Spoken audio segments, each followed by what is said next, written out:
Where would the wheel take us this week? Let's see. Ladies and gentlemen, the wheel.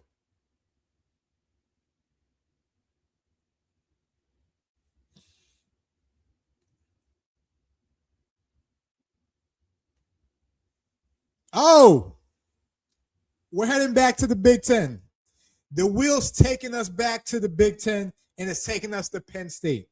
It's taking us to Happy Valley.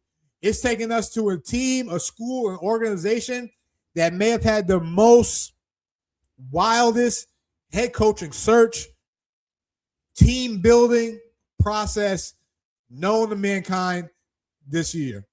Let's get right into it, right? Recap. Wasn't the best year for Penn State, right? James Franklin, right?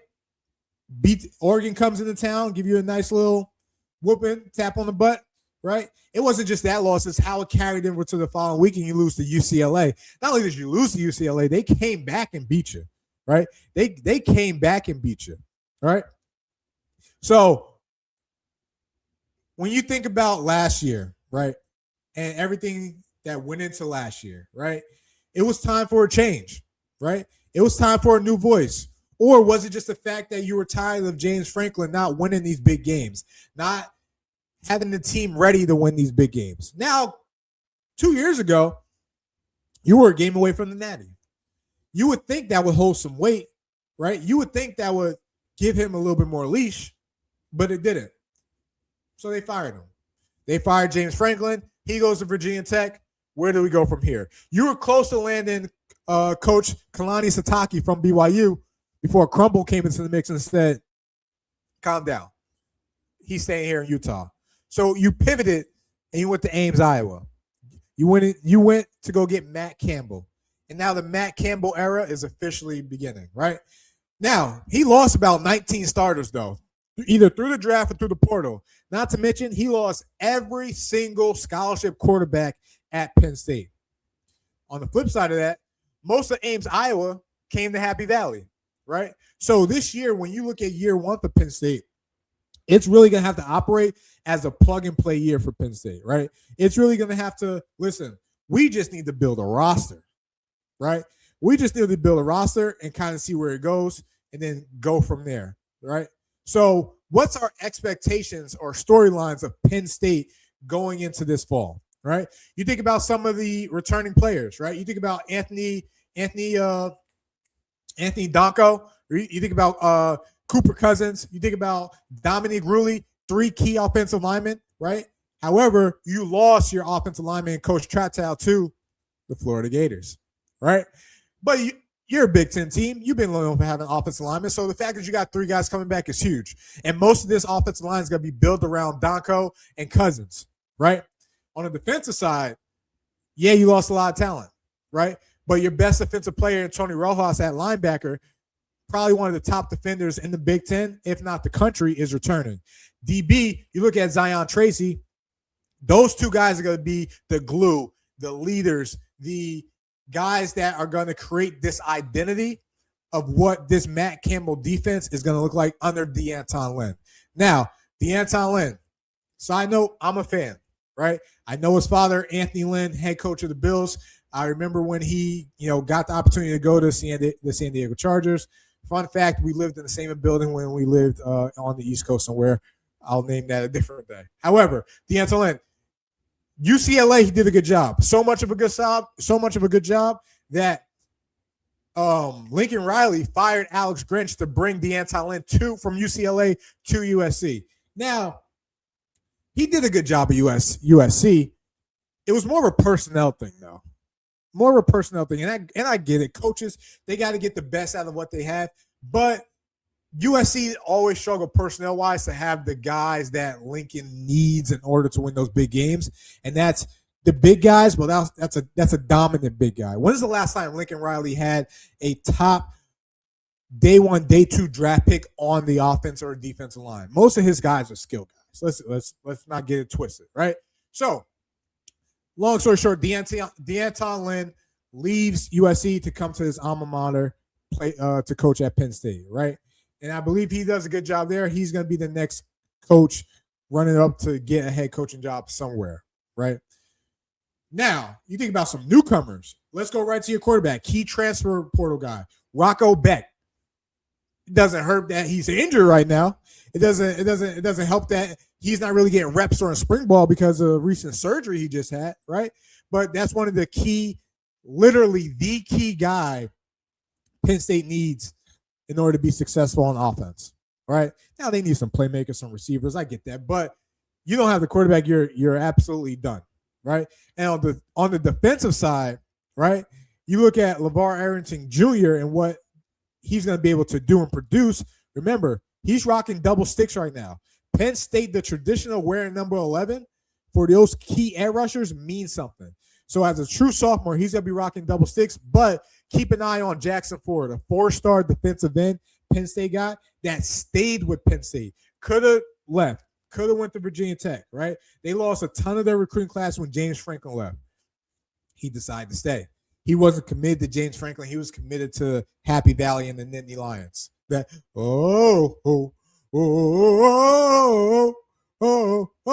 he was committed to them, right? Now, what's spring ball looking like? Well, this is a team that's limping in the spring ball. There's no ifs, ands, or buts about it. Most of their veteran players are hurt and either sidelined or currently not participating, which makes it hard for that coaching staff to evaluate the talent and know what they have heading in the spring ball, right? You don't want to be or feel like you're behind the 8 ball heading into summer camp, right? So it's going to be interesting what this Penn State team is all about, how they move forward. What does it look like going into spring ball, right? My biggest question for them is, what will Penn State be, right? What will they be by the time we're in fall ball and everything is, heading and going in the direction of we're playing a game every week? Let's bring up the schedule, right? Let's bring up the schedule. Now, in my opinion, Penn State might have a favorable schedule. They might be sleepers in the Big Ten, right? Again, I don't know how much depth they have as of yet, right? I don't know, the glue, the chemistry, what that looks like as of yet. But just look at their schedule. This is a favorable schedule. You get Marshall, Temple, Buffalo to start, okay? Wisconsin, under Luke Fickell, who knows what that team looks like now? Northwestern will be a better team, but they got probably the hardest schedule in the Big Ten. And then you got a 2-game stretch where you got USC comes to you, right? And then you go to Michigan. In my opinion, that 2-game stretch is your season. It's your season, right? Because then you got Purdue, which is a trap game, right? Because then you got to go to Washington, who might have one of the most dynamic quarterbacks, right? Who might have one of the most dynamic quarterbacks in the Big Ten and in college football. You got to go to Washington. So Purdue's a trap game, then you go to Washington. You finish with Minnesota, Rutgers, Maryland. This is a schedule you can maneuver through, possibly find yourself in a playoff game. I personally think, right? Rocco Beck is healthy. He's a veteran quarterback, right? But what does all that talent coming from the Big 12, how does that translate over to the Big 10? I think they brought over like 39 guys from the Big 12, right? And now you're playing in Big 10 ball. This is a lot different, right? Because Big 10 ball, 1, they play defense. 2, it's a lot of ground and pound versus Big 12, a lot of air raid, right? A lot of that Mike Leach influence, a lot of the no defense being played in the Big 12. So how does bringing those guys over with a coach who primarily coached in the Big 12 to a school that is thirsty for Michigan, Ohio State, Oregon type success that they've only experienced maybe once or twice in the James Franklin era? Yeah, he probably went 11-2, 10-3 year in, year out, but it was never to the caliber of playoffs year in, year out, national championships year in, year out. So, in my opinion, they got a favorable schedule, something that they could work with, something that they could possibly find themselves in playoff contention, right? Now, questions I have, right, for Penn State. Questions I have for Penn State fans, expectations leading into the season. 3 questions. Is Rocco Beck good enough to win in the Big Ten? Drop a comment. Let me know what you think, Big Ten fans. This is not me coming after you. I'm taking a temperature check. right? How do you feel about Rocco Beck? I like him. All right. I like what he's made of, right? Is he good enough to win in the Big Ten? Can Penn State be a playoff team? We just went through the schedule. It's there right there in front of you. Can Penn State be a playoff team? Also, in this year one, would you consider a transition season? We've already talked about it's going to be a lot of just plug and play type of players, right? Right? I don't think we'll get the full experience of the Matt Campbell, and I don't expect it from year one. But usually back in the day when you recruited your guys versus build a team from the transfer portal, you had a footprint on your team, on your culture, on what you want your team to look like, right? Now it just seems like with the transfer portal, it's rebuilding, re-preaching, re-identifying who you are. So that's why I asked Penn State fans, you talk to me, right? Is this going to be a transition year? You looked at the schedule. I think it could be a playoff year, right? You get through that middle of the schedule. I think it could be a playoff year. Is Rocco Beck good enough? Athletes Phone Podcast, College Sports Crew. Listen, subscribe to the channel, right? I'll get to one more chat, right? One more chat, right? I just don't think it's gonna work this year. It took a bunch of 8-4 Iowa State Big 12 players to try and do better than that in the Big Ten. I agree. That's the one concern I have, Chris, is how is bringing over those Big 12 guys who have that Big 12 experience. Listen, it's a lot different playing in Michigan. It's a lot different playing in Ohio State. It's a lot different playing in Oregon, Penn State, than it is playing in your Colorados, than it is playing in your Texas Tech, your BYU's, Utahs. The Big Ten is a different ball game, right? So you say 8-4, Chris. Let me bring the schedule up, and I'll leave the chat up here. You say 8-4.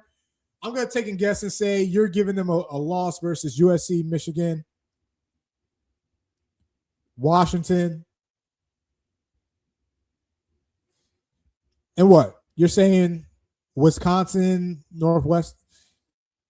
9-3, 8-4. Listen, if the over/under was at 8 games, let's play that game, right?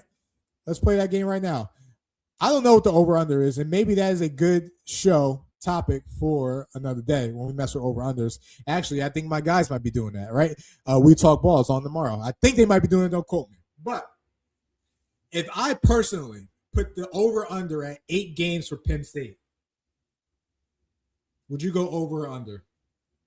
Drop a comment. Let me know what you think. This conversation is going to continue, and I'm going to be monitoring the chat because this is going to be something to talk about. I'm putting the over/under at 8 games for Penn State. What do you say? Do you say over? Do you say under? Right? Which games are you looking forward to? Which game's going to give you the most trouble, so to say?